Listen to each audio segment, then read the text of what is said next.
বাংলাদেশের রাজনীতিতে সামনে কি অপেক্ষা করছে এই প্রশ্নের জবাব মিলতে পারে আসছে এক গুরুত্বপূর্ণ বৈঠকে।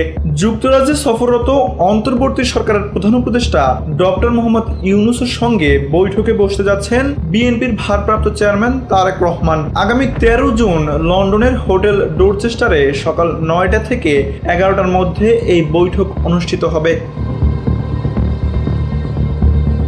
সাম্প্রতিক রাজনৈতিক উত্তেজনার মধ্যে এই বৈঠককে অনেকেই একটি টার্নিং পয়েন্ট হিসেবে দেখছেন। বিএনপি মনে করে এই বৈঠকের মধ্য দিয়ে দেশের অনেক জটিল সমস্যার সমাধান সম্ভব। বিএনপি মহাসচিব মির্জা ফখরুল ইসলাম আলমগীর একে সময়ের সবচেয়ে গুরুত্বপূর্ণ রাজনৈতিক ইভেন্ট বলে মন্তব্য করেছেন।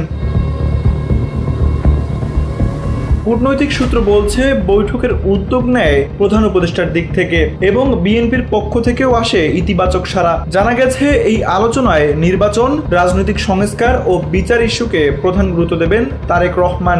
বিশেষ করে ডিসেম্বরের মধ্যে না হলেও রোজার আগেই নির্বাচন চায় বিএনপি। এই বৈঠকে খালেদা জিয়ার পরামর্শ এবং দলীয় স্থায়ী কমিটির সম্মতির ভিত্তিতেই আলোচনার সিদ্ধান্ত নেওয়া হয়। দলের পক্ষ থেকে তারেক রহমানকে পূর্ণ অথরিটি দেওয়া হয়েছে এবং তিনি বৈঠকে লিখিতভাবে দলের অবস্থান তুলে ধরতে পারেন বলেও জানা গেছে। বিশ্লেষকরা বলছেন এই বৈঠক সফল হলে তা বাংলাদেশের রাজনীতিতে নতুন দিগন্ত খুলে দিতে পারে। Tanvir Ahmed, NPB news.